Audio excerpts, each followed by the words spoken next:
Hello everyone, I am Dr. Sridh BK.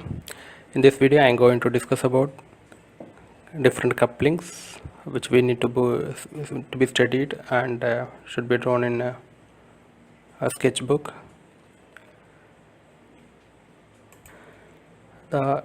Namely the different couplings which we need to be studied are: first one is split muff coupling, protected type flanger coupling, pin or bush type flexible coupling, and finally universal coupling or Hooke's joint.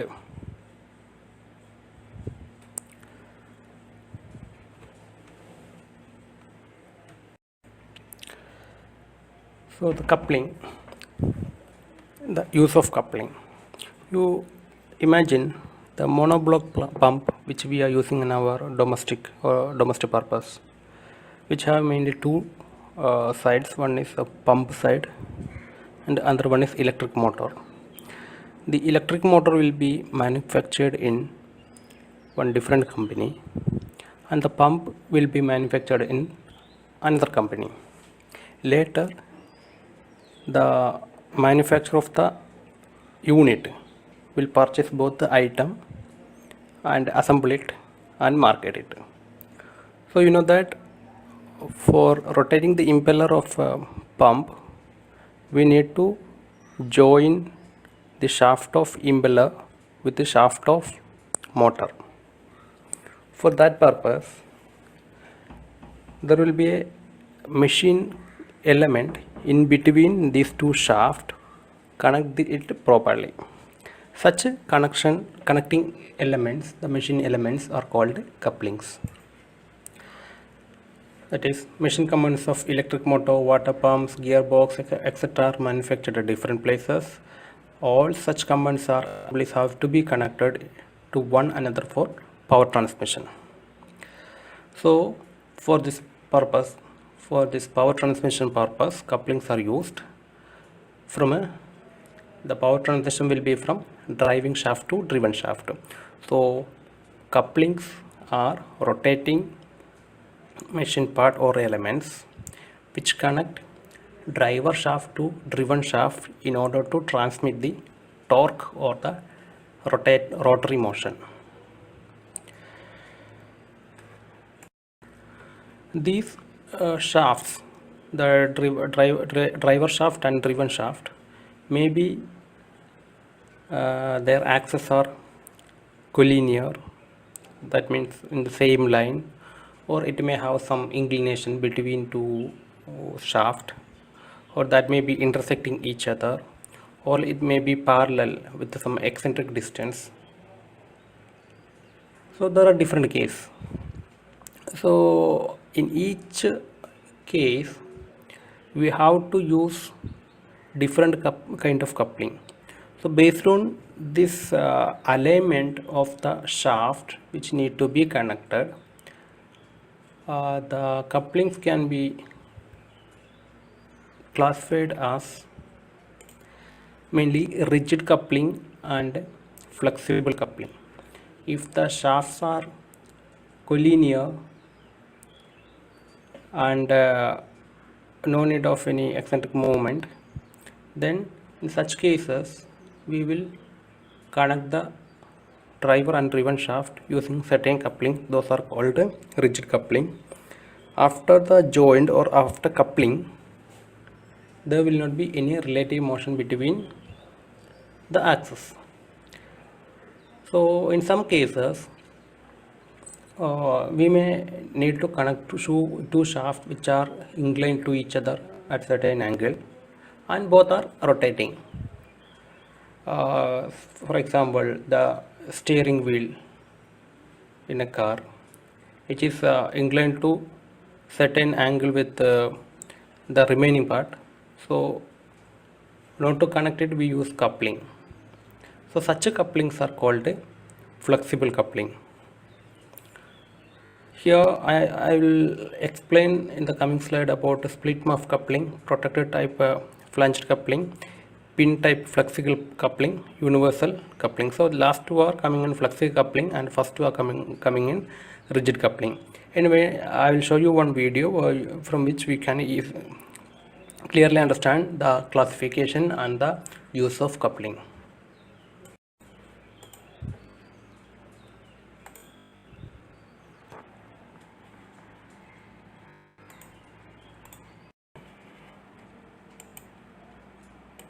All automobiles are made up of a number of machine elements to transmit power.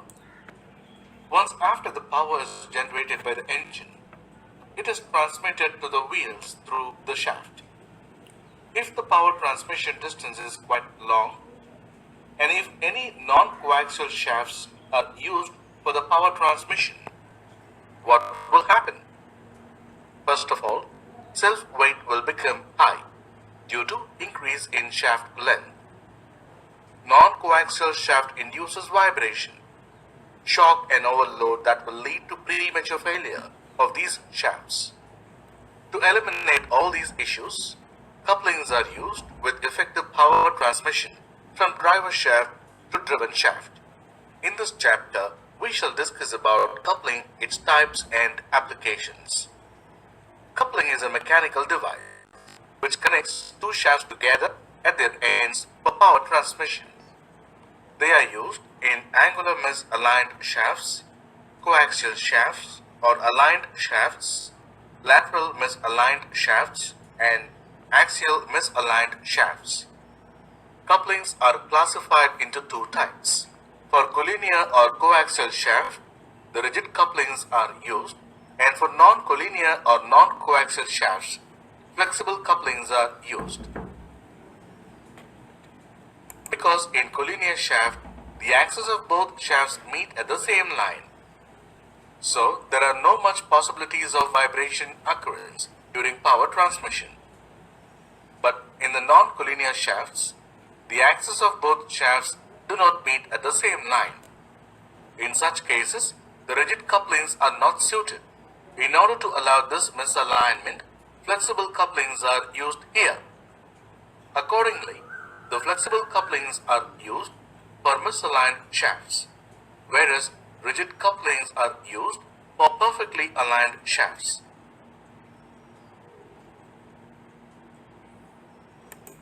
Now we will go to the first kind of coupling. It's a split muff coupling.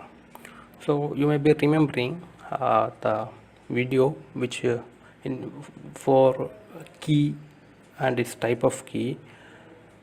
There, when you have drawn the 2D sketch, you have drawn one shaft, over that one key, and over that some extra components which used to hold the key and the shaft.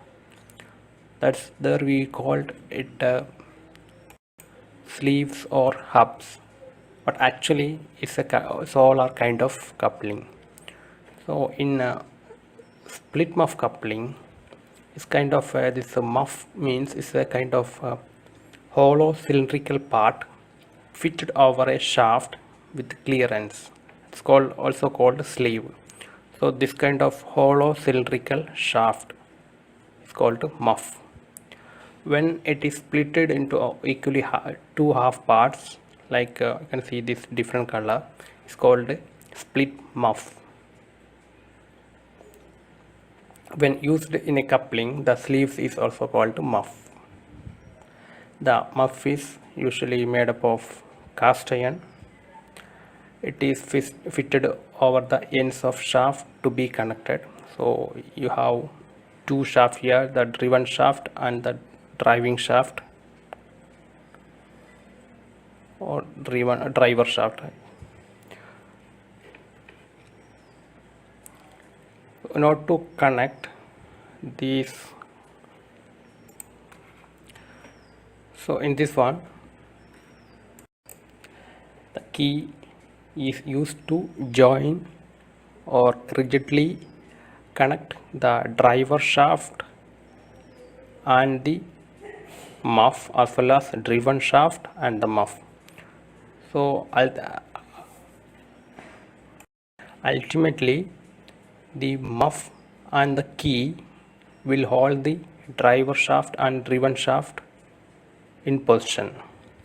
Usually we can use there will be key slot on this driven shaft and the driver shaft, and there will be key slot in the muff. Since the muff is split type, even with single key we can manage it. Usually for easy dismantling, there will be two keys. One will be connecting driven shaft and the muff, and the other will be driver shaft and the muff. As I told, the muff, especially the split muff, usually of two parts. The two parts are joined with nut and bolts. It is while joining it or assembling it, a sunk key is first placed in position, and then two halves of a muff are fastened by bolt and nuts. These couplings are used for heavy duty applications. Both the key and the friction grip between the shaft and the muff keep the transmitting large power. That means there are two factors. One is the restriction made by this key with this shaft and the muff, and also the frictional force between the shaft and the muff. So combination of these two forces make the shaft aligned, and without any mismatching or slippage, the power will be transmitted from driver shaft to driven shaft. Now we will see a animation related to muff coupling.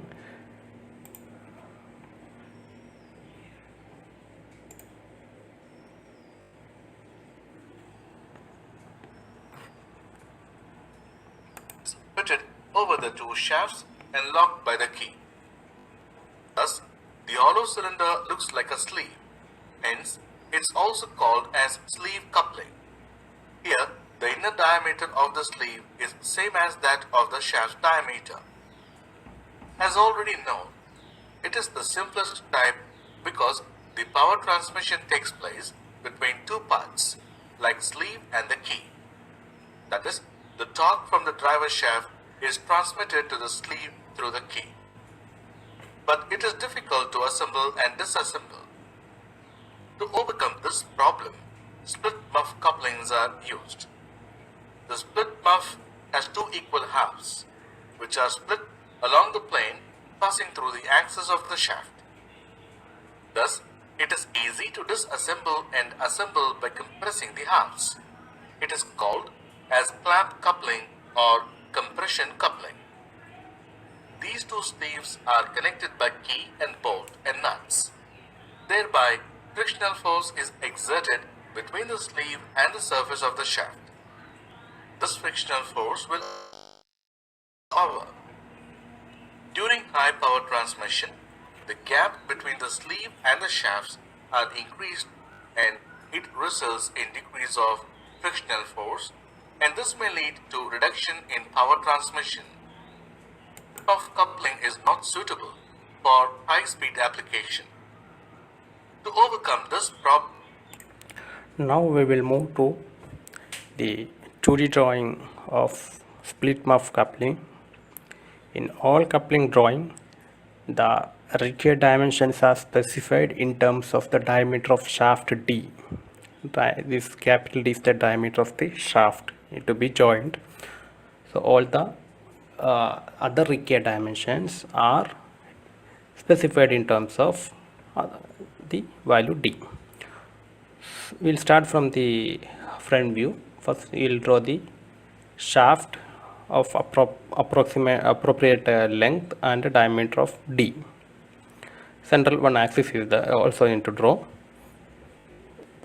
This is two shaft, not single shaft. Here there should be one split through which you should draw a dotted keyway and draw the required key of sufficient length.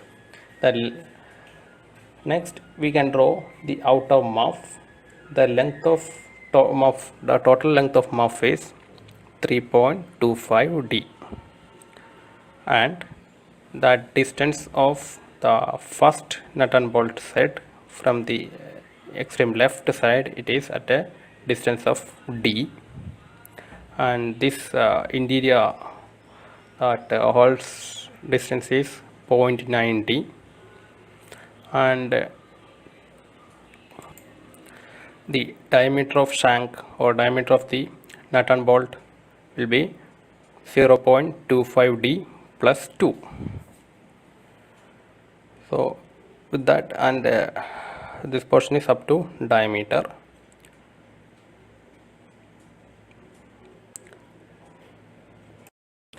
So time being we don't know this size, so we will leave as it is. We can directly draw the side view. First draw the center shaft, hatch it, then draw the two muffs. Left part is half side and the right part is the other half.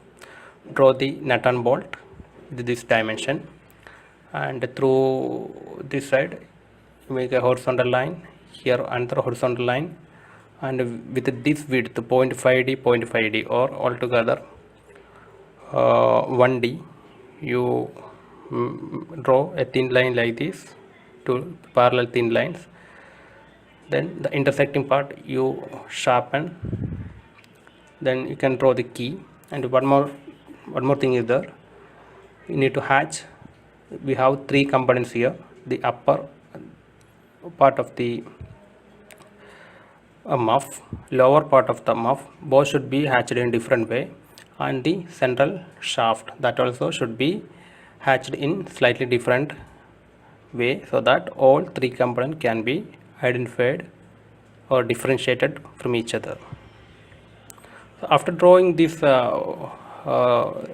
side view, left side view, you can extend these lines towards this front view and this line also. Okay, so this point will coincide here to here.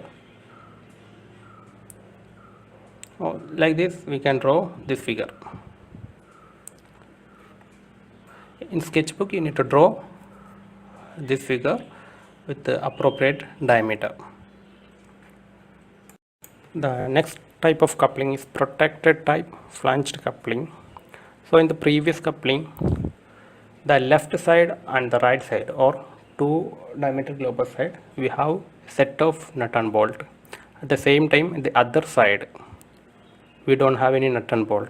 That means there will be a net imbalance in the dynamics during the rotation of the shaft, because in one side it having nut and bolt, other side we don't have nut and bolt, again nut and bolt, again no nut and bolt. So while rotating it will not be properly balanced. So in order to avoid such because of that we cannot go for very high power transmission at a very high speed. So in order to avoid such drawbacks, we can use protracted type muff coupling. Here a circular disc with hub to support a shaft having bolt holes on pitch circle is called flange. So this part is called flange. We have one pair of flange here.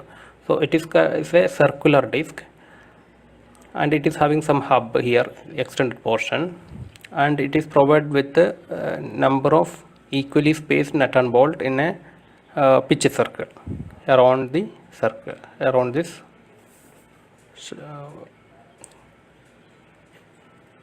flange. Like that, two flanges are assembled with the shaft by keys. Here one thing is that previously the keys are in same side majority of the case, but here it is at a 90 degree. One key is here and other key is here. Two keys are used. One key will hold shaft 1 or the driver shaft and one first flange, and the second key will hold the driven shaft and the respective flange. These two flanges are held together with the help of nut and bolt. Based on the required power transmission as well as the diameter of shaft, the required number of nut and bolt may vary. Usually 4 to 6 nut and bolts are used in majority of the cases, depending on the diameter of the shaft. Here a small recess of nearly 1 mm is maintained between the shaft and the flange face. Okay. So this gap, it ensures a gap between the two shaft and proper contact and the firm tightening between the two faces.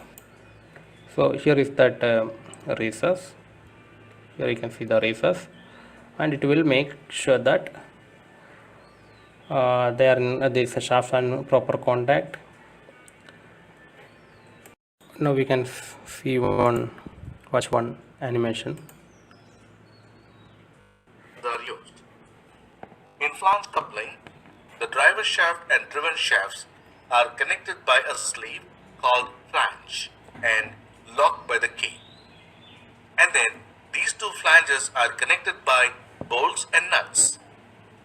During power transmission, the torque from the driver shaft is transferred to the flange through key. Then it is transferred to another flange through bolts and nuts. So it has high torque transmitting capacity. It is easy to assemble and disassemble. It has simple design and is easy to manufacture. Applications of rigid coupling. In conveyors, people movers, rigid couplings are used. In small wind power plants, the blade shaft is directly coupled to the generator shaft through the rigid coupling. In agriculture, for irrigation purposes, pump is coupled by the motor through rigid coupling. Now we'll see how to draw the 2D diagram of this coupling. This is a shaft diameter is D. Next, over that we have to draw the first circle, which is having a diameter of 2D, and over that we have a pitch circle, its diameter is 3D, and over that you have another circle which represents this edge, that is diameter is 4D, and the outer edge, inner edge and outer. For outer edge the diameter is 4.5D. So this means circle you can draw first. Draw the central horizontal and vertical axis over the shaft. Now you can draw the key. We know all the dimensions of key required. Now we can see based on the diameter of shaft, we can select the number of nut and bolt required. If it is less than 75 mm, it will be 4. If the diameter is more than 75 mm, it will be 6. And the dimension of nut and bolts are given here. The nut and bolt our diameter is 0.3D and bolt length is 1.5D. So now we can draw 4 hexagonal nut and bolt here. Now we can move to the front view. So first draw the shaft, then draw the central axis. After drawing the shaft, the next thing is we can find the center line, this one. Draw first center line, then draw the two thin lines at a distance of 0.8D and 0.8D on either side. Same way, draw vertical thin lines at a distance of 1.5D and 1.5D either side of the center line. So this thin line will extend like this. Now draw horizontal lines connecting these required dimensions D, 2D, etc. This one, then this one, and this one, etc. So by knowing that, you can draw these portions like this. You can join everywhere, you can join it. Draw the required keys and keyways here and here. Now here you need to take care, there's a gap in between the shaft, it is 2 mm, and the distance between this flange and this one is 3 mm. So here also one gap is the same gap, it is 2 mm. Now we can draw the nut and bolt here at a distance of this pitch circle distance, diameter, whatever it is, and all other dimensions are given properly. You just need to by head it and copy to your sketchbook. Now we will go to the first kind of flexible coupling. It's pin type flexible coupling. It's actually the modified form of a protected type of flange coupling. Here the normal plain flanges are used and balls are replaced. These balls are replaced but with bush and pins. It has larger side and smaller side.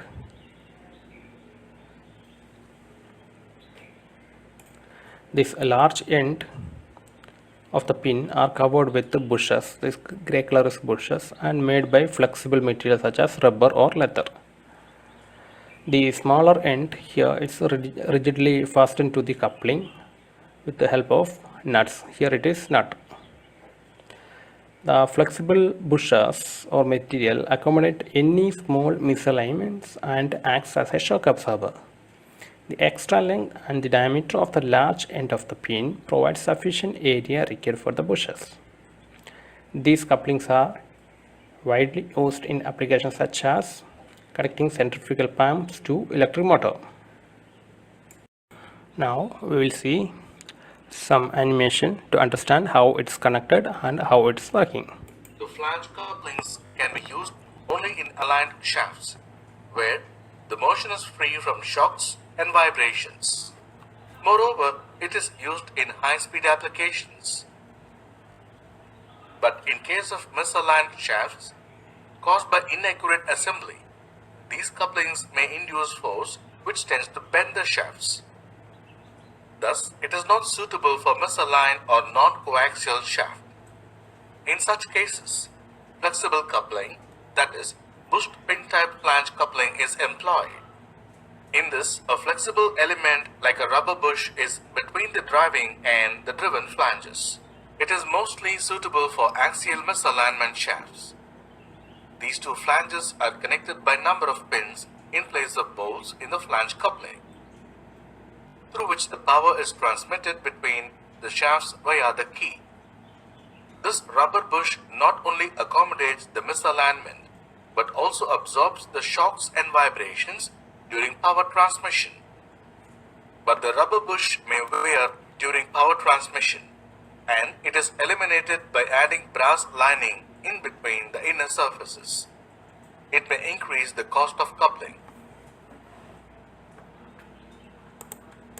Now we will move to the 2D drawing procedure of this coupling. So it is somewhat similar to the previous one only.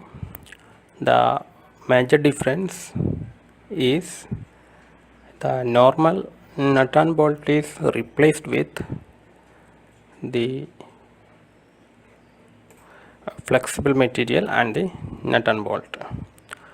So we'll start with the side view. That's the best way to start this diagram. So that first draw the horizontal axis all the length, then you draw a vertical axis, find the center, draw the first circle as with the diameter of shaft, draw the keys, then draw the second circle with the diameter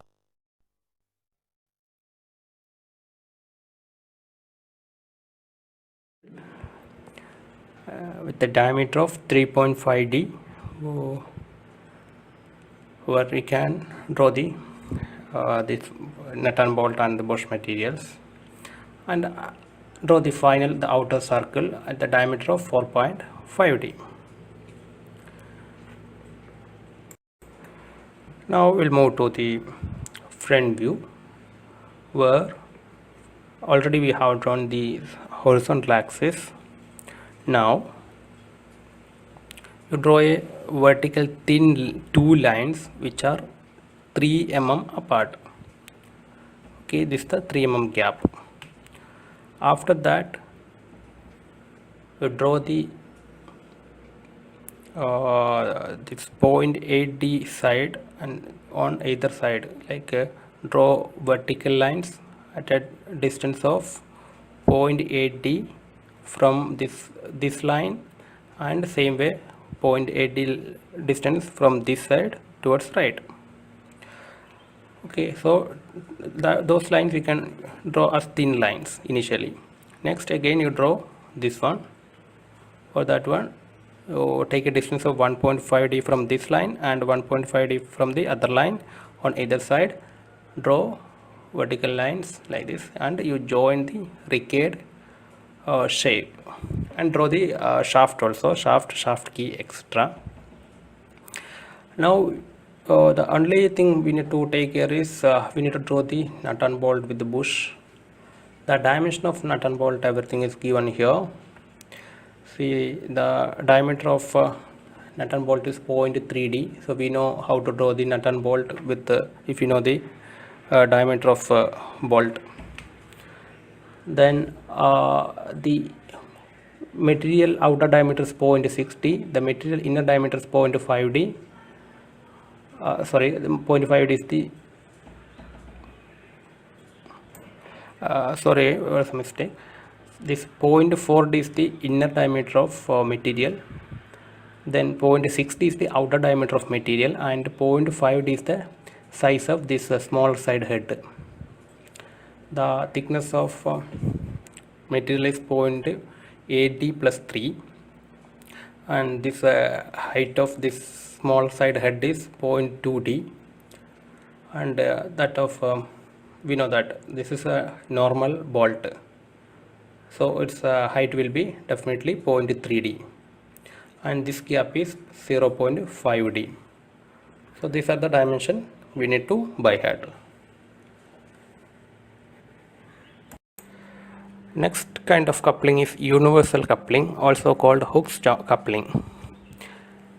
Is used to connect two shafts which are inclined to each other, and also its axes meet each other. It can be inclined, but its axis should meet at a point if we extend it. That is, if this is one shaft side, this is other shaft side, if we extend the central line, the axis of this one and this one, axis of this one and this two, it should meet at a point, and it can have inclination between these two axes. It has mainly two forks. One fork is like this. This is first fork, this is second fork, and a central, this part is called central. Actually this is attached together, one cylinder like this and a cylinder perpendicular this one. This is a single material, so this is called central.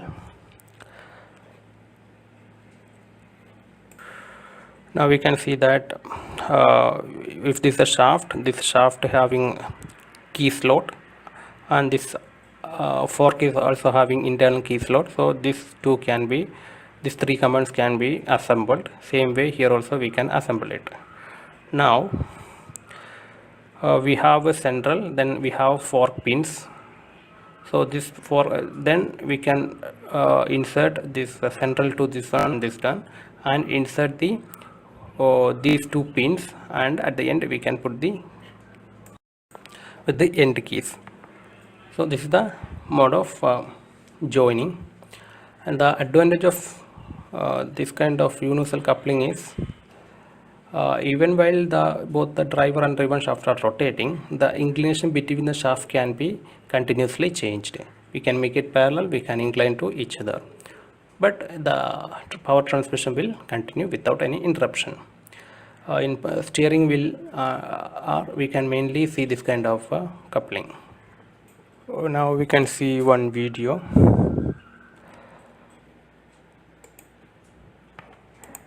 The role of universal coupling with fork and center block arrangements. Here, the power from the driving shaft is transmitted to the driven shaft through the forks via center block. This flexible coupling is used in automobiles, especially in propeller shafts. Advantages. This flexible coupling prevents the shock from the load and absorbs vibrations. It is used for transmission of high torque. It is easy to assemble and disassemble due to simple design. Applications of flexible coupling. It is used to couple the propeller shaft in automobiles. It is also used in test fixture for connecting motor and torque sensor with the workpiece in order to measure torque of the workpiece. Disadvantages. Its cost is higher than the rigid flange coupling. It requires more radial space. In this lesson, the learner has learned that coupling is a mechanical device which connects two shafts together at their ends for power transmission. Couplings are classified as rigid coupling for coaxial shafts and flexible coupling for non-coaxial shafts.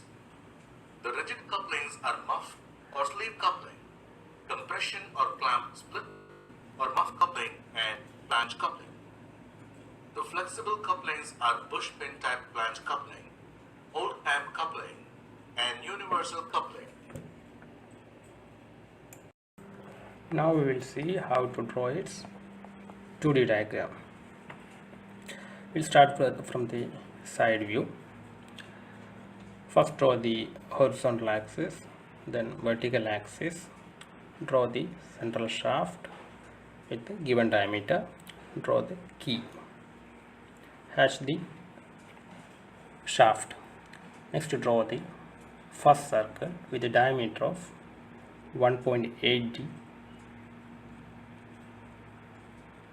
Okay. After drawing that, now we can draw this vertical, central part. It's called a central. Its height is 1.60 and 1.60, and its thickness is same as this diameter. So we can draw this rectangle, and now we can draw this horizontal line, which is at a distance of 2.5 D. From here to here, it is 2.5 D, and the same proportion. And this nut and bolt everything. The diameters are